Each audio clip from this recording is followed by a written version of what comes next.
Labą dieną, mėly klausytojai mūsų tinklalaidžių serijos apie pacientų saugą. Dar kartą susitinkame pokalbiuose apie pacientų saugą, pacientų saugos mėnesį rugsėjį. Ir aš esu Vilma Traškaitė Juškevičienė, esu Kauno klinikų gydytoja anesteziologė, reanimatologė, taip pat pacientų saugos entuziastė. Na ir šią savaitę mes diskutuosime šį kartą tikrai nemažiau aktualią temą negu buvo ankstesnės temos, taigi kalbėsime apie saugią chirurgiją ir pacientų tinkamą identifikavimą. Šiandien pokalbėje dalyvaus taip pat kartu Kauno klinikų neurochirurgijos klinikos gydytojas neurochirurgas Karolis Bareikis ir gydytojas kraujagyslių chirurgas širdies, krūtinės ir kraujagyslių klinikos gydytojas Martynas Laukaitis. Labą dieną. Labą dieną. Taigi pirmiausia, noriu jūsų paklausti, kaip jūs kiekvienas suprantate saugią chirurgiją ir kodėl ši tema jums yra svarbi ir aktuali. Kodėl reikia apie tai kalbėti? Gal mūsų operacinėse viskas jau yra labai saugu ir viskas labai aišku? Pacientų saugumas medicinoje turėtų būti prioritetas ir daug žmonių mūsų komanda vis laik stengiasi, kad taip ir būtų, bet manau, kad kuo daugiau medicinoje mes būnam, to daugiau matom, kiek įvairios smulkmenos gali lemti ligos eigą paciento arba netgi ligos išeitį. Ir tikslas yra tų klaidų vengti ir tą pacientą kuo paprastesniais dalykais, kuo paprastesniais mechanizmais remiantis daryti kuo saugesnį, nes pati medicina jau yra nesaugi dėl savo sudėtingumo ir dar yra galybė niuansų, tiesiog kurie gali daryti poveikį. Ir kalbant apie pacientų saugą, yra daug tokių smulkmenų, apie kurias būtina sukontroliuoti, kad išvengtume komplikacijų ir tie pacientai mūsų būtų laimingesni. Tai vienareikšmiškai yra svarbu ir ta tema, apie kurią šiandien kalbėsim, jinai padeda nesikoncentruojant labai ties tais dalykais pagerinti išeitis. Aš tai galvoju, kad kalbant apie operacinę, ten darbas yra toks vienas intensyviausių, vienas tikriausiai pavojingiausių, nes ten bandant gydyti pacientą skyriui yra dar tikriausiai laiko daugelį situacijų, kur tu gali atsitraukti, pagalvoti, pamastyti. Darbas operacinėje, sakau, jis toks yra ganėtinai intensyvus ir man atrodo, kad ten pavojų ženkliai daugiau, o iš kitos pusės tai mes šiandien išradinėjom dviračio, ne pas mus vienus yra klausimų susijusių su pacientų sauga ir ypač operacinį, dėl to tas saugos chirurgijos lapas buvo atsiradęs jisai ne pas mus. Duomenys iš kitų šalių atėjo ir sako, kad iš tikrųjų čia yra problemos, kurias mes irgi matėm ir atsirado laikas jas spręsti ir bandyti kažkaip kelti į paviršių. Vienoje knygoje esu perskaičius, kad anksčiau medicina buvo vis netokia efektyvi, bet buvo daug saugesnė, buvo sunkiau žmonėm pakenkti, bet dabar mes turime labai efektyvią mediciną, galime išgydyti daug ligų, bet kartu jinai yra rizikingesnė mūsų pacientams. Bet tai čia, kaip Martynas sakė, kad dėl kompleksiškumo ir sudėtingumo čia visas tas ir prisidėjo, nes visas klaidas čia, žmogiškų klaidų yra ne taip ir daug, čia sisteminės klaidos pagrindinė. Tai kaip galvojat, kokios priemonės ir metodai padeda užtikrinti saugą, pacientų saugą operacinėse? Tai man atrodo, kad čia galima skirstyti tokius labai paprastus, kur yra techninių priemonių, kurios užtikrina saugą. Kad pacientas nenukristų nuo stalo, mes naudojam saugos diržą. Tiesiog, kad paciento galva būtų fiksuota normaliai, mes naudojam galvos laikiklį. Ir tai šitie dalykai yra susijęs su sauga, bet jas irgi lygiai taip pat reikia atitinkamai naudoti, nes ir jie gali patapti ne saugos instrumentu, bet potencialiu ginklu. Paskui visi tokie kaip identifikavimo instrumentai, mes dar turim atitinkamus peržiūrėjimo šitos čeklistus, su kuriais mes peržiūrėjom spaudimo taškus, ypač ilgom operacijom, kad pacientai neatsikeltų su pragulom ir taip toliau. Bet aišku, visas šitas atsirado ne todėl, kad mes sugalvojam, kad čia yra kažkoks taškas, bet dėl to, kad ir duomenys, ir mūsų patirtis sako, kad kažkada tikriausiai yra buvusi kažkokia probleminė vieta ir kažkokių yra pacientų nukentėjusių arba potencialiai nukentėjusių nuo tam tikros situacijos ir dėl to ir buvo atkreiptas tas dėmesys ir tam tikras instrumentas buvo sukurtas. Kaip širdies, krūtinės ir kraujagyslių chirurgijos klinikoje? Man atrodo, kad svarbiausias dalykas, tai, apskritai, taip labai bendrai gal pasakysim, bet kalbant yra žinojimas, ta prasme, nes reikia bijoti tai, ko tu nežinai. Ir tai įeina, reikia žinoti kuo daugiau detalių ir apie pacientą, tai čia komunikacija, bet čia toks komunikacija, visi sako, jo, reikia geriau komunikuoti, bet niekas nežino, kaip geriau komunikuoti arba per susirinkimą, jo, dabar nuo šiandien viską komunikuosim čia, viską žinosim, niekas nekomunikuoja. Tai ta komunikacija toks turėtų būti iš tikrųjų iš vienos pusės laisvas procesas, kad personalas galėtų nebijotų su pirma ir galėtų laisvai reikšti savo mintis, bet iš kitos pusės jis turi būti į tam tikrus rėmus įspraustas, gal nelabai gražus žodis, bet įspraustas ta prasme, kad struktūrizuotas, teisingai, jo, kad žmonės žinotų, ką svarbu vieni kitiems pasakyti, nes nemažai tikrai būna nesusipratimų, kai kažkas galvoja, kad kitas žmogus irgi taip pat galvoja arba galvoja, kad žino. Ir iš tikrųjų tas neapsikeitimas informacija yra vienas iš dalykų, dėl kurių pacientų sauga kenčia. Aš kaip anesteziologė dar galėčiau pridurti, kad labai svarbus yra anesteziologo ir chirurgo ryšys ir akių kontaktas ir nežinau, kaip orkestre tas susigrojimas, kad ir tarpusavio pasitikėjimas, vienur, aišku, galbūt yra tas lengviau pasiekti, kitur sunkiau, bet manau, kad tas yra labai svarbu ne tik tai pacientų labui, bet ir apskritai bendram operacinės atmosferai, bendrai darbo nuotaikai. Čia vienareikšmiškai, tai mes visi esam komanda, bet chirurgo ir anesteziologo ta komanda, tai čia nežinau iš viso. Turi būti kaip vienas kumštis ir ne visada, aišku, tai būna dėl įvairių niuansų, bet be abejo, kad čia yra. Chirurgija tai yra svarbiausias dalykas turbūt. Bet kas įdomu, pavyzdžiui, su orkestru, kai palyginė, tai orkestras labai daug repetuoja. Mes tai tiek nerepetuoja, mes iš karto einame į sceną. Ir todėl, man atrodo, tas mūsų akių kontaktas, jis gaunasi ganėtinai komplikuotas komunikacijos, kalbant apie komunikaciją. Tai jeigu mes daugiau repetuoti mes galėtume iš principo už operacinės durų. Tai gali būti, kad pavyktų labiau susigroti. Taip, simuliacijas, jeigu simuliuotume kritinės situacijas kažkokias operacinėje. Taip, tai čia dar vienas dalykas, ką galėtume padaryti dėl savo pacientų saugos. Ir Karolis užsiminė apie saugios chirurgijos klausimyną, kuris Kauno klinikose buvo įdiegtas 2020 metais. Ir mes pavyzdį paėmėm iš Pasaulio sveikatos organizacijos saugios chirurgijos lapo, kuris buvo pradėtas naudoti 2009 metais. Ir kaip manote, jis prisideda prie pacientų saugos užtikrinimo mūsų operacinėse. Žinau, kad neurochirurgija šiek tiek yra modifikuotas, širdies, krūtinės ir kraujagyslių chirurgija dar šiek tiek pritaikytas būtent tai specifikai, bet iš esmės jo funkcija yra ta pati. Ir kaip jūs galvojate, ar jis prisideda reikšmingai, ar galima ir be jo būtų gyventi? Aš tai galvoju, kad žmonės, kai išgirsta apie saugios chirurgijos lapą, tai jie iš karto su tokia neigiama konotacija apie jį galvoja, nes šiaip tai aš galvoju, kad natūralu, kad jam įdiegus žmonės pradėjo erzinti tam tikri dalykai ir jų tas įvykdymas ir jo pildymas tam tikrus žmonės pradėjo erzinti ir tai yra normalu. Bet aš galvoju, kad vien tai, kad tam tikras kabutėse erzinantis faktorius atsiradęs, tai jis vis tiek priverčia pagalvoti apie tam tikrus momentus, kad reikia pagalvoti, ar tai tikrai tas pacientas, reikia pagalvoti, ir tikrai mes apie jo ten kraujo komponentų sutapatinimus esam pagalvoję ir taip toliau. Tai nepaisant to, kad tos neigiamos konotacijos yra ganėtinai nemažai, aš galvoju, kad pliusų jis tikrai yra pridėjęs, bet klausimas yra, ko mes siekiam ir ko mes norim šitoje ligoninėje, koks turėtų būti mūsų rezultatas ir tikslas. Ar kad susimažintume mes tų nepageidavimų įvykių iki nulio, ar ten kažkokio tai skaičiaus, ar kad visi pildytume nuoširdžiai, ar kad visi pildytume dėl to, kad pildytume. Tai čia reikėtų kažkokio sutarimo ir dar vienas kitų lygmenių, tik tai komunikacijos.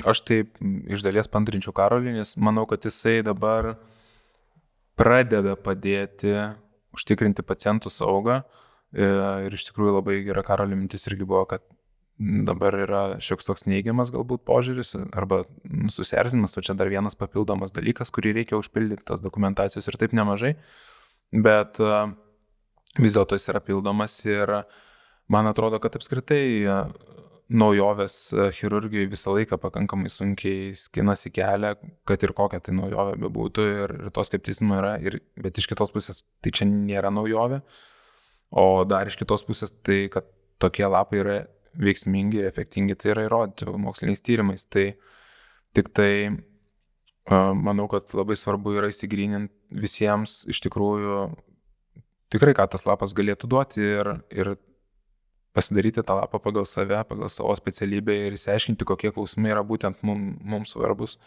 Ir tada galų galiai jį adaptuoti galima ir adaptuoti pagal tai, kas galbūt vakar įvyko, žiūrėkit, toks įvykis, mums gal reikia padaryti taip, kad daugiau tokio įvykio nebūtų ir aišku, tas lapas negali būti 100 klausimų, nes užtruks tada pusvalandį pildymas vien, bet iš esmės reikia pasiruošti tą lapą patiems. Pas jūs abu, jūsų klinikos yra skirtingos, bet jūs turite šiek tiek skirtingus lapus. Gal, Karoli, gali paspecifikuoti, ką jūs tokio specifinio įdėgėt savo kliniko ir kuo jisai skiriasi nuo standartinio lapo, kuris yra patvirtintas visom klinikom kaip bazinis? Tai mūsų istorija šito lapo atsirado prasidėjo šiek tiek anksčiau, tada, kad apskritai, tas iš PSO nukopijuotas klausimynas, jis pas mus buvo ant sienų išklijuotas 2014 metais tikriausiai. Bet paskui iš klinikos tiesiog iškilo iniciatyva, kad reikia peržiūrėti, nes jis, realiai kabo ir jisai nieko neveikia. Ten, nežinau, vienas iš tikriausiai poros šimtų procedūrų, kada ten kas nors apie apskritai ką nors kalba, jau nekalbant apie tai, ką kalba. Tai tada mes pakėlėm šitos klausimus ir aš pradėjau žiūrėti, kad čia krūvos yra klausimų man visiškai neaktualiu. Ten, pavyzdžiui, operacija trunka mažiau negu 1 valandą, pas mus beveik niekas netrunka mažiau 1 valandą. Ir tada tokie kaip, ar pacientas pasirašė sutikimą ir dar reikia paklausti, kai jis jau užmigęs. O jeigu jau užmigo, tai ką tada mes darom, jeigu to lapo nėra? Tai ar čia jį pažadinam ir duodam pasirašyti, ar tada traktuojam kaip kažkokią klaidą ir tokių krūvas neatsakytų klausimų ir atsakymą. Ir aš tada pradėjau žiūrėti, kad dalis iš tikrųjų yra labai svarbių saugiklių, tokių kaip kraujo mėginių sutapatinimas, jeigu yra didelės kraujavimo rizikos procedūra. Bet šitam reikia pasiruošti iš anksčiau. Jį reikia sutikrinti ne operacinėje, o reikia sutikrinti dar prieš pacientui važiuojant į operacinę. Tai pas mus tada mes ten pridėjom dar eilę visokių mūsų klinikai specifinių ten dalykų, tam tikrų ten lūknešėlių, kas turi keliauti iš skyrius kartu su pacientu ir taip toliau, sukliavom kartu su slauga ir padarėm vieną kontrolinį lapą, kuris yra skyriuje, pacientui prieš išvažiuojant, paskui kitas kontrolinis lapas yra pacientui gulint ant stalo, kada tu jį susipozicionuoji, nes pas mus yra specifinės pozicijos, pacientui gulint ant nugaros, ant pilvo, ant šono. Nes ilgalaikės procedūros iš tikrųjų labai didina pragulų riziką, tai tam, kad tų pragulų būtų išvengta ir paskui jau apie tą grynąjį intraoperacinį kontrolinį lapą kalbant, tai jis pas mus buvo visiškai modifikuotas pagal mūsų patirtį. Vieną kartą kažkas prapjovė odą, neturėjo ko stabdyti ir buvo ganėtinai masyvus nukraujavimas nuo pirmo pjūvio, tiesiog nes operacinė slaugytoja nespėjo visam tam pasiruošti. Kažkas apsikloja mikroskopą ne iš tos pusės ir tada ten vidury operacijos, kai reikia skubėti, reikia ten pusę valandos užimti ir perdaryti visus šitos dalykus. Ir taip toliau ir panašiai. Ir atsirado ten 14 ar 15 ten tų klausimų, kurie labai konkrečiai orientuoti į, pavadinkim, gandus, kurie mus buvo pasiekę, kad žiūrėkit, kažkam taip įvyko, tai paimkim ir uždėkim ten tą klausimą labai specifinį, tam ar mikroskopas paruoštas teisingai. Paruoštas ir viskas ok. Ir tada mes laiko tą nebegaištam šitom klausimą. Ir aš pradėjau šitų gandų nebegirdėti, kas mane visai džiugina. Mes šito neišeinamam sumatuoti, kiek viso to buvo ir neturim su ko palyginti, bet šitų gandų aš jau pradėjau nebegirdėti. Tai tas mane visai džiugina. Mūsų tai kontroliniam lape dabar, aš negalėčiau pasakyti iš tikrųjų, kiek stipriai jisai truputį yra modifikuotas nuo pradinės versijos, bet kas mums yra svarbiausia, tai ir kas padeda iš tikrųjų ir sukomunikuoti, ko ne vis laik anksčiau būdavo, tai yra pavyzdžiui operacijos apimties keitimasis arba tie kritiniai momentai vadinami, nes kraujagyslių chirurgai neretai iš tikrųjų pakeičia savo planą jau operacijos metu, kaip pamatai, kad galbūt chirurgiškai ištyrus kraujagyslę vaizdas jos yra visai kitas negu, tarkim, kompiuterinės tomografijos tyrimai ir tada, bet aišku, apie tai jau turiu omeny prieš operaciją, tai tas padeda geriau komunikuoti su anesteziologais ir aišku, kitas dalykas yra svarbus visą laiką sutikrinti, ar kraujo komponentai yra užsakyti, nes mūsų operacijos yra ilgos ir pakankamai krūvinos. Tai tokie yra niuansai. Svarbiausia turbūt iš to, kas modifikuota pas mus yra. Tai čia labai, manau, yra svarbu akcentuoti, kad tas lapas, kuris yra patvirtintas bazinis, tai yra toks kaip atsispirimo taškas, nuo kurio žmonės gali atsispirti. Žinau, kad yra klinikų, kurios iš tikrųjų klausimus šiek tiek modifikavo pagal jiems aktualius dalykus. Pavyzdžiui, akių chirurgijos klinikoje jie pasižiūri, kuri yra akis operuojama, kas yra labai svarbu, ar tie implantai, kurie bus implantuojami, yra teisingi parinkti, ar geros galiojimo datos. Ir panašiai. Ir vienas iš nusiskundimų, ką man teko girdėti, kai tik lapą įdėgėm ir pradėjom naudoti, kad klausimai yra neaktualūs, kad jie nėra tinkami. Pavyzdžiui, ar veikia pulsoksimetras, kas atrodytų, kad dabar ne viena operacija neprasideda be pulsoksimetro veikiančio ant paciento pirštą. Bet iš kitos pusės mes pasigilindami į tuos klausimus, tai suprantame, kaip ir Karolis minėjo, kad po to klausimus lypi kažkada nukentėjęs pacientas, kad galbūt kažkam pulsoksimetras neveikia ir jis nukentėjo, galbūt kažkada nebuvo kraujo produktai sutapatinti, paruošti ir dėl to pacientas nukentėjo. Na ir matom, kad tie visi klausimai, kurie yra mūsų lape, turbūt yra reikšmingi. Aš tai pritariu, kad reikėtų į tą lapą žiūrėti, net ir į tuos lapus, kur mes dabar turim, reikia žiūrėti juos kaip į juodraštį, kurį bet kada gali keisti. Ir iš tikrųjų, pavyzdžiui, mano klinikoje tas lapas mano akimis irgi nėra tobulas toli gražu. Ypač, kadangi mūsų klinikoje yra ne tik, pavyzdžiui, kraujagyslių chirurgija, širdies chirurgija, bet yra ir krūtinės chirurgija, kur yra pakankamai skirtingos specialybės, tai keisti tu bet kada tai gali. Ir tai nėra, kaip sako, į akmenį iškaltas tas lapas ir be abejo, kad jeigu jis nėra modifikuotas, tai tada jo aktualumas krinta ir tada gal ir to susierzinimo būna daugiau, kad ką mes čia nesąmonės pildom, iš tikrųjų reikėtų tiesiog pildyti tai, kas jums yra svarbu. Gal 2 arba 3 geri klausimai duotų daugiau naudos tam lapė negu 12 klausimų, kurie tau nereikalingi. Man atrodo, kad čia kaip paskaitai ten to apskritai klausimyno atsiradimo istoriją, taigi ten absoliučiai buvo kitaip ir ten buvo skirtingas centras, kur ten skirtingos tos chirurgijos, nes iš tikrųjų dabar akyse pagalvoti ten ar pažymėti tinkamą akį, tai galbūt prentakio tenai gali užbraukti ten tą brūkšniuką, bet ar tai estetiškai yra, aš nesuprantu ir neįsivaizduoju specifikos. Bet pavyzdžiui, kai pas mus turi pažymėti tenai tinkamą lygmenį, tai kaip stuburo chirurgam pažymėti tinkamą lygmenį dar skyriui, tai taip nevyksta. Ir normalu, kad erzina tos klausimas. Tai man atrodo, reikia tiesiog padrasinti žmonės, kurie mato, kad tai yra absoliučiai netliepiantis klausimas tavo specialybės, tai reikia paimti jį ir išbraukti, bet reikia atsisėsti su žmonėm apie tai pasikalbėti, kas dirba šitam lauke ir šitoje aplinkoje su to klausimyno pildymu ir tiesiog perdėlioti visą tai pagal tai, kas jiem yra aktualu. Taip, padrasinti reikia, kad žmonės imtųsi aktyviai dalyvauti tame procese. Reikia tiesiog. Dar vienas klausimas, kuris kėlė labai daug aistrų, galbūt ir emocijų ir buvo toks kontroversiškai vertinimas, yra komandos prisistatymas. Nes atrodytų, kad viskas yra tos komandos didžiąją dalim yra tos pačios, vieni kitus mes pažįstam anesteziologus, pažįstam slaugytojus. Kaip jums atrodo, ar reikia čia prisistatinėti vieni kitiems, kad aš esu toks ir toks? Aš turiu pripažinti, kad aš pats buvau vienas iš aršiausių priešininkų tikriausiai šito klausimo ir man atrodo, kad jeigu su tuometiniai situacijai, man atrodė ganėtinai logiškai iš tikrųjų, kad stengiantis pamodifikuoti taip, kad visiems atrasti ten tą prasme ir dar tada ir taip jau ganėtinai sunku tą pokytį įdiegti ir tada dar užmeta tą klausimą, kuris akivaizdžiai suerzina žmonės. Akivaizdžiai. Ir dėl to aš pats buvau taip labai skeptiškai visam tam nusteikęs.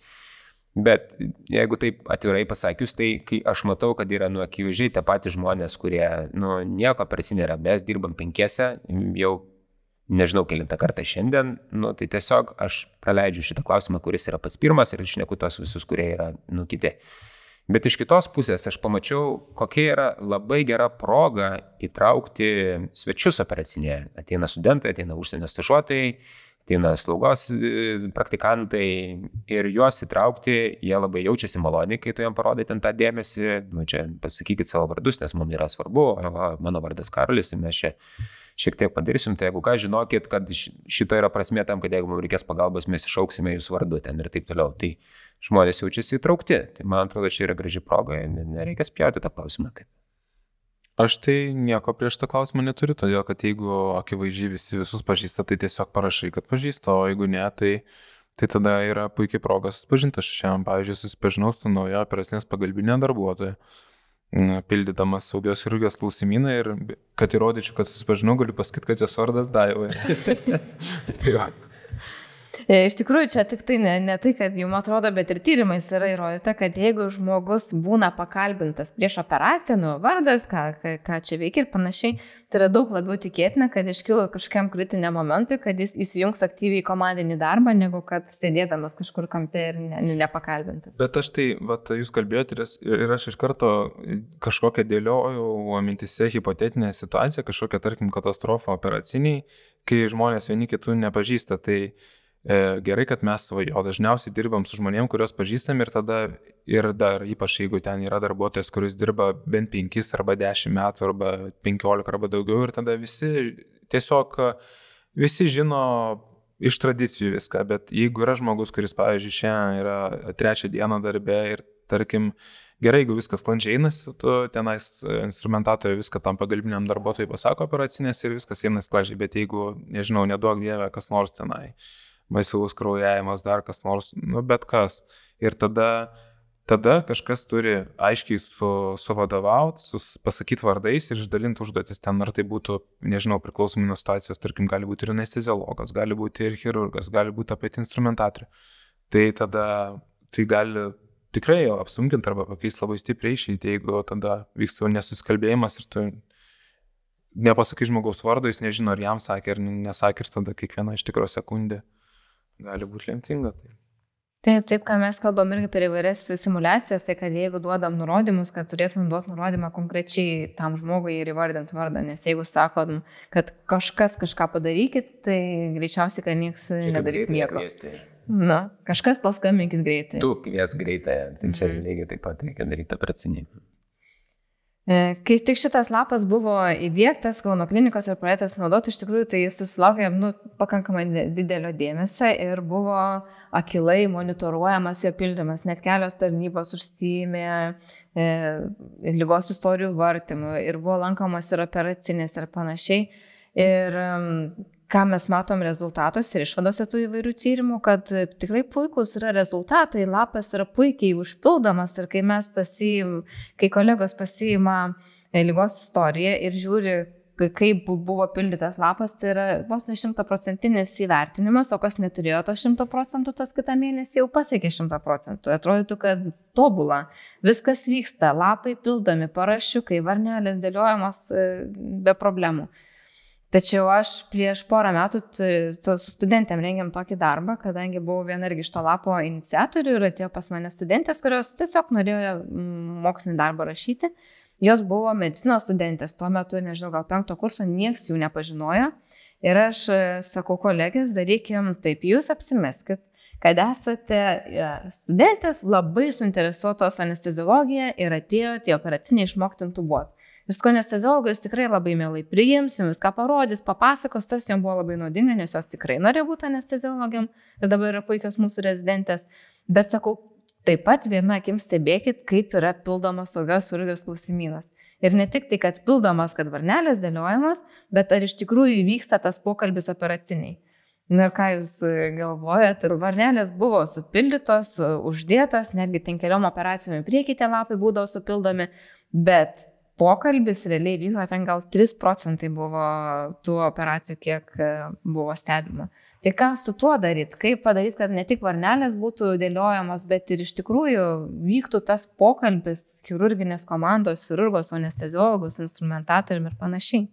Aš dabar galvoju, ar nereikia tada kontrolės mechanizmą nukreipti iš varnelių tikrinimo į proceso tikrinimą kažkaip. Neįsivaizduoju, kaip tai padaryti ir kaip, čia yra sunkus klausimas, kaip tos resursus paskirstyti, nes Jeigu ateisi operacinė dar kontrolė ir tu žinai, kad ten bilietėlių kontrolė atėjo, tai dar apsunkinai tam tikrų elektronų įneša į operacinį, nežinau, ar viso to reikia. Bet man atrodo, kad čia labai geras pavyzdys, kažkoks toks kabutėse slaptas pirkėjas kaip vaistiniai ir kažkoks slaptas stebėtojas. Bet aišku, turi būti ir ta nebaudimo kultūra, kur nepasakyti, kad žiūrėkit, pas jumis yra tik tai 3%, bet žiūrėkit, reikėtų kažkaip padirbti šito klausimu tiesiog, nežinau, kaip čia gražiai pasakyti. Bet faktas tas, kad dabartinė kontrolė, jinai yra tiesiog varnelių dėliojimo kontrolė. Varneles galima dėlioti, kada tik tai nori. Chirurginio lapo esmė yra dėti varneles tada, kada reikia jas dėti ir tada, kada de facto įvyksta komunikacijos procesas. O tai labai aiškiai visą tą pasako. Ir dar kitas momentas, man atrodo, kuris labai koreliuoja su visu tuo, tai yra nepageidaujamų įvykių registracija. Ta prasme, nes šiaip instrumentas yra skirtas užkardyti nepageidavimus įvykius, kurių pas mus irgi iš principo nėra. Kabutėse nėra. Todėl, kad mes visi žinom, kad tobulos sistemos nėra, visur įvyksta kas nors, tiesiog apie tai sunku galbūt registruoti, sunku apie tai kalbėti, nemalonu ten ir taip toliau. Bet šitie dalykai, man atrodo, jie ateis kartu. Kai mes pradėsim nuoširdžiai kalbėti apie tam tikras problemas, nuoširdžiai pradėsim kalbėti ir apie instrumentus, kurie padės tas problemas užkardyti. Aš tai 3 turbūt skirčiau dalykus, kas, žodžiu, kur progresą tikiuosi, visų pirma, tai laikas. Man atrodo, kad su laiku jisai turėtų gerėti bet kokiu atveju. Antras dalykas, tai aktualumas. Vėlgi, čia galėtume grįžti atgal, man atrodo, kad jeigu personalas galvotų, kad tie klausimai yra aktualūs, tai galbūt ir paklaustų dažniau, nes taip, kartais tikrai būna, kad tas lapas būna užpildytas dar, kai paklausi, ar pildom jau ir saugos chirurgijos lapo, kartais būna užpildytas, kai pamiršti paklausti iš tikrųjų. Nes ypač, man atrodo, jo pildymas mažėja ekstrinių operacijų metu, nakties metu, tada, kai irgi būna arba ten stresinės, pavadinkim, situacijos. Ir trečias dalykas, tai būtų kažkaip parodyti žmonėm, kokia iš tikrųjų yra to lapo pridėtinė vertė. Tai aišku, vienas dalykas yra, kaip Karolis sakė, nepageidavimų įvykių registravimas ir žinojimas, kiek jų iš tikrųjų yra, bet čia turbūt atskira tema galim. Ir podcastas gal arba buvo, arba dar bus turbūt apie šitą, ne? Tai suprasti tą pridėtinę vertę, manau, suprasti, kodėl mes tai darom, labai svarbu būtų. Čia, aišku, labai sudėtinga tema yra, kaip parodyti žmonėm tą pridėtinę vertę. Nes, sakau, jeigu apie nepageidavimus įvykius mes labai sunkiai kalbam, tai parodyti tą pridėtinę vertę yra labai labai svarbu. Žiūrėk, ką tik kažkam nenutinu, nenuvežė kitą operacinę, neprapjovė kažko. Bet apskritai man atrodo, kad tiesiog per mažai yra kalbama šitomis temomis komandose, kur ten galbūt reiktų susėsti su operacinės slaugytojom ir sakyti, žiūrėkit, knygose rašo tokias baises istorijas. Aš girdėjau, kaip kažkur kažkas atėjo į skyrių, stuktelėjo su aštriu daiktu į kažkurią kūno ertmę, pasirodo ne tas ligonis. Ir kai tie pavyzdžiai, jie iš tikrųjų ganėtinai, žmonės empatiškai labai žiūri ir jie galvoja, labai tada negerai, tai kodėl? Ir tada pradedi pasakoti apie tuos, kodėl tas lapas atsirado, kodėl jis yra svarbus, kodėl mes jį modifikavom būtent šitaip ir kokį jis tada vertę neša. Tai skaičiais mes jo neparodysim, bet man atrodo, kad kas gali atsirasti, tai gali atsirasti žmonės, kurie iniciatyviai pasakoja jo vertę su labai aiškiais, konkrečiais pavyzdžiais. Visada gali tada pilioti. Žiūrėk, mano šeima serga, kartais užvažiuoja čia, visi mes žmonės sergam. Mes visigi norim, kad čia būtų saugi aplinka. Ir tada atsiranda tam tikras stimulas, kad, tai gal tada iš tikrųjų verta apie tai pagalvoti ir čia galbūt tos vertės neša daugiau. Bet jeigu mes girdim tokią lyderystę, kur sako, kokių velnių čia dar vienas dokumentas, kuris yra reikalingas tik tai centriukui, tai yra normalu. Yra tokia reakcija. Taip, tai vėl grįžtam į komunikaciją ir lyderystę, turbūt čia daug kas labai nuo to pavyzdžio rodymą priklauso. Taip, ir geras pavyzdys. Iš tikrųjų, aš su kitai pacientų saugos iniciatyva, kai dirbau, irgi buvo jinai pakankamai kritiškai sutinkama ir paskui dariau apklausą. Ir vienas iš klausimų buvo, ar jūs norėtumėt, kad tas dalykas būtų pritaikytas jums arba jūsų artimiesiems, jeigu jūs gulėtumėt ligoniai. Na ir tos skyriaus slaugytojai, kurią apklausą atlikinėjo, vos ne 100% žymėjo taip, nors patys tą iniciatyvą ten buvo šiek tiek su kitų dalykų susiję, bet vertino kritiškai. Bet jeigu jie patys būtų pacientai, tai tada norėtų, kad jiem būtų taip padaryta. Gal turit pavyzdžių gerai pasibaigusių, blogai pasibaigusių, vos kažko neįvykusio savo operacinėse, kaip galėtumėt pailiustruoti, kad tas dalykas veikia ir veiktų, jeigu tinkamai būtų naudojama? Aš turiu pavyzdžių, neminėsiu nieko konkrečiai, bet taip yra tikrai buvę, kad ir dar galiu pasakyti, kad tie pavyzdžiai galbūt neturėjo lemiamos įtakos po to paciento ligos ten eigai ar išyčiai iš esmės, bet arba prireikia pakartotinos procedūros, arba prireikia, žodžiu, dar vienos papildomos tenai, tarkim, operacijos. Tikrai žinau, kad yra buvęs vienas pacientas, buvo du pacientai su vienodais vardais ir pavardėjom, skirtingose skyriuose ir, žodžiu, irgi visa laimė, kad pacientas buvo identifikuotas jau tinkamai, dar nespėjus jokios chirurginės intervencijos padaryti. Jis tik buvo užmigdytas jau anesteziniu miegu, bet, žodžiu, vis tiek nuo tolimesnių kažkokių apsidraudėm dalykų. Taip pat, pavyzdžiui, turiu pavyzdį vieną neblogo visai, kaip žinau, kad buvo palikta tvarsliava tiesiog pilvo ertmėje. Pacientui irgi ten naktį operuotas, skubos tvarka, stresinė situacija, daug kraujo pilve ir pagal kontrolinį lapą saugios chirurgijos tos karos trūko iš tikrųjų, bet tada visi galvojo, kad čia klaida galbūt įsivėlė ir teko tą tvarsliavą ištraukti kitą kartą. Tai va, tokių pavyzdžių yra. Pas mus gal tokių nelabai, bet ką aš pastebėjau, kad mes iš tikrųjų labai daug šnekam ir daug kartų susitikrinam dėl antibiotikų profilaktikos, kas mane visai džiugina. Iš anksto aptarėm, ką mes darom, jeigu mes užtrunkam ilgiau ir tada negaištam laiko vidury operacijos. Bet skambučių tokių, ar tikrai įvyko visas tas, nes nesusitikrinam ir aš galvoju, geriau 4 skambučius padarom, bet tada visiems viskas pasidaro aišku. Labai gerai, man atrodo, veikia su kraujo komponentu, su tapatinimu. Jeigu namų darbus chirurgas yra padaręs pakankamai, lyg tai vienas kitas yra buvę, kur vos nenuvažiavo į kitą operacinę, bet tai identifikavimas iš tikrųjų suveikia neblogai. Va tokie pagrindiniai tikriausiai momentai. Kaip Karolis prieš tai kalbėjo apie gandus, kurie kartais pasiekia ausis, tai mano ausis irgi yra pasiekę tokių gandų, kad žinot, būna operacinės sąrašas, žodžiu, pacientų sąrašas, kurie turės patirti operaciją ir vienas chirurgas, vienas anesteziologas tą visą, kaip sakant, vykdo operacijų planą ir chirurgas ateidamas galvoja, kad jis operuos vieną pacientą, o tuo tarpu anesteziologas būna pasikvietęs kitą pacientą.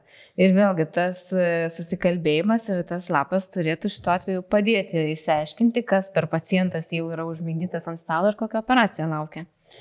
Na ir taip pat irgi yra visokių gandų, esu girdėjus, kaip išoperuojama yra sveika kūno pusė, galbūt net ne ta, nuo kurios reikėjo pradėti.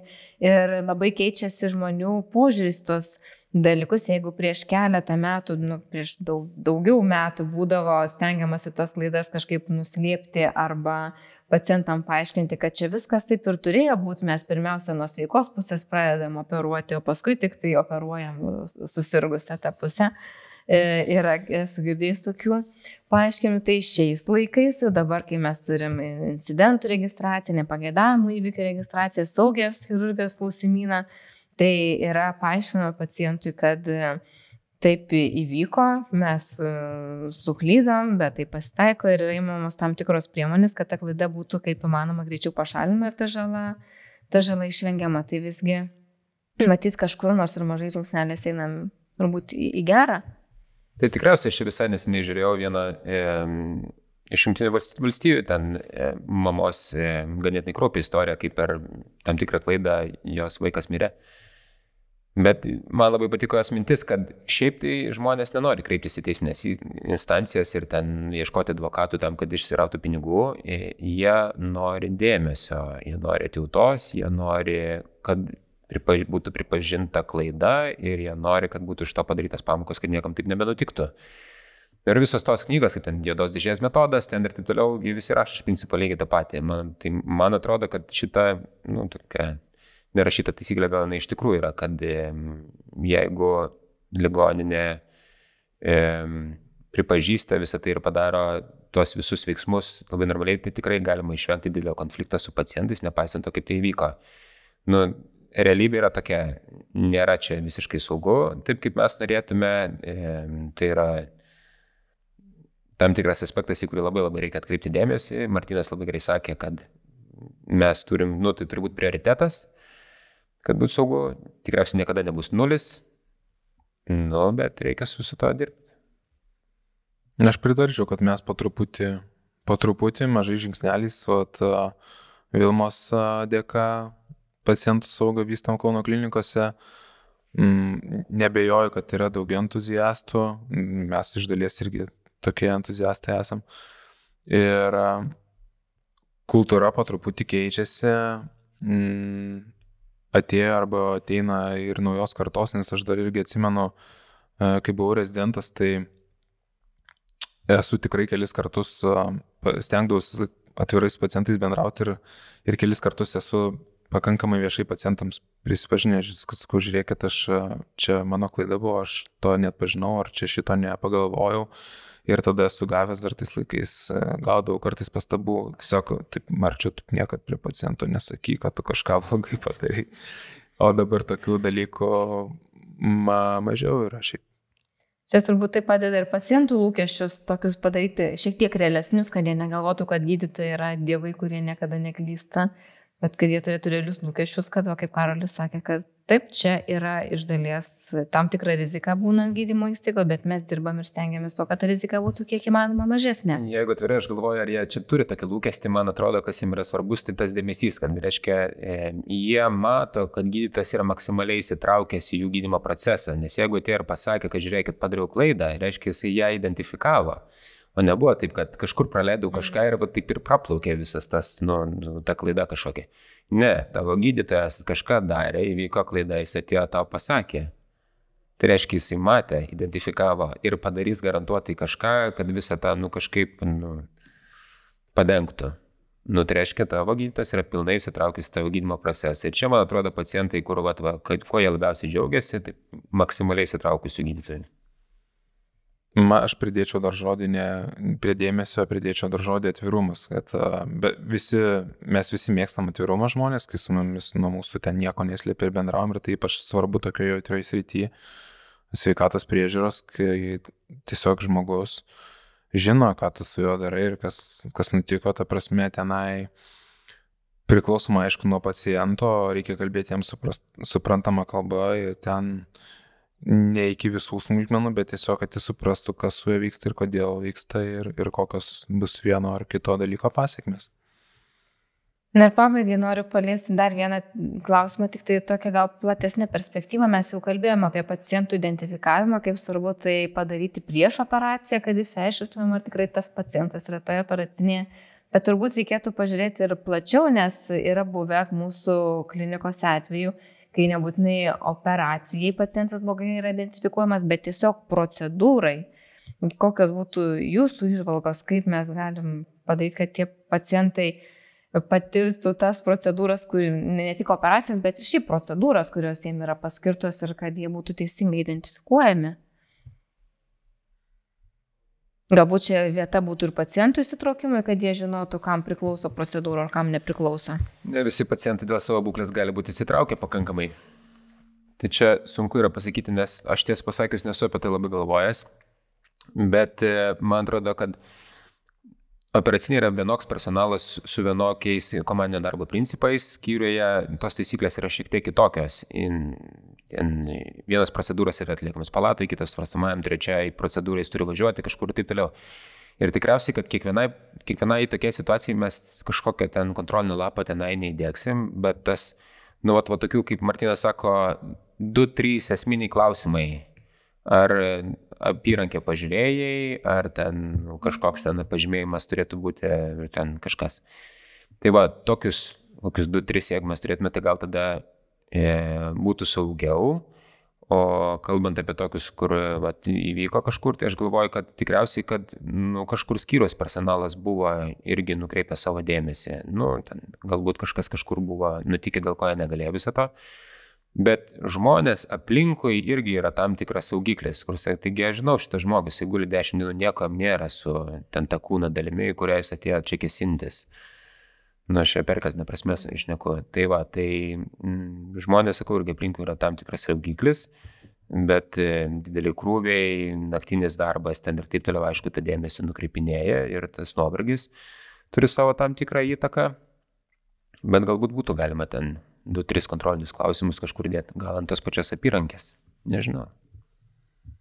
Karolis beveik viską išvardino iš tikrųjų, bet irgi tų pacientų, kurie geba, tai žinojimas ir nuolatinis informavimas, kokia procedūra jiem yra numatyta, kodėl to reikėtų ir tada atvažiavus kažkokią procedūrą arba tyrimą, tarkim, jeigu jis yra invazinis, nes jeigu ten pacientų echoskopiją padarysi ne tam, tai jis gal netapsidžiaugs, sakys, o gerai pasirūpino, daktaras echoskopiją dar užsakė, bet jeigu ten kažkokia invazinė procedūra, tai tas identifikavimas ir paklausimas, ar žinai, kodėl mes taip ir taip šiandien darysim, aš tikrai žinau, kad daugelis kitų gydytojų, kurie ten daro invazinės procedūras, tikrai perklausia pacientų, ir ta net ir be tų lapų yra 2 arba 3 kontrolė vis laik yra, bet aišku, vienas kitas atvejis praslysta ir ten ypač tie pacientai, kurie nekomunikabilūs yra arba sąmonės sutrikimai. Tai va, mes vėl grįžtame prie to, kad į pacientų saugą turbūt turi būti įsitraukusios visos grandys, tiek gydytojai, tiek slaugytojai, tiek pagalbinis personalas, tiek patys pacientai, jų artimieji ir visi turi įnešti savo, kaip sakant, į tą bendrą gėrį savo kažkokią dalį, savo kontribuciją, kad tikslas būtų pasiektas. Na tai ir viena yra ir iš tų priežasčių, kodėl mes paskelbėme rugsėjį Kauno klinikose pacientų saugos mėnesių, kad skatintumėm tą žinojimą, kad skatintumėm žmonių įsitraukimą, supratimą problemos ir ją aktualizuotumėm, kad visi suprastumėm, kad esam to dalis ir kad tai liečia mus visus, ne tik tai gydytojus, bet ir pačius pacientus ir kitą personalą. Tai pabaigai noriu jūsų paklausti, kaip manote, kad visi, ko reikia, kad visi gydymo įstaigose būtumėm saugesni, visos grandys? Medikai, pacientai, jų šeimos nariai. Na ir gal galėtumėt ką nors palinkėti tą progą, kad jau tą mėnesį pacientų saugos minim Kauno klinikose. Aš palinkėsiu tada pacientam palinkėsiu, kad mažiau sirgtų. O vis tiek pacientų sauga yra labiausiai susijus su medicinos personalu. Visų tai palinkėsiu medicinos personalui to atvirumo ir palinkėsiu drąsos visą laiką netylėti ir pasakyti savo mintis, išdėstant jas konstruktyviai, o žmonėm, kurie gali priiminėti sprendimus, visą laiką tas mintis įsiklausyti ir jas apsvarstyti. Ir manau, kad tada nueisim labai toli. Man irgi pirmas žodis, kuris buvo šovęs į galvą, tai atvirumas, dar nuoširdumas. Kalbant apie visą personalo įsitraukimą ir paciento saugumą, tai man dar kyla žodis budrumas. Ir tikriausiai čia dar reikia kalbėti apie tai, kad daug procedūrų, kurios nebūtinai tiesiogiai susijusios su paciento klinikinė būklė, iš tikrųjų mažina ten tą budrumą, dėl to didina saugumo iššūkius ten ir taip ir panašiai.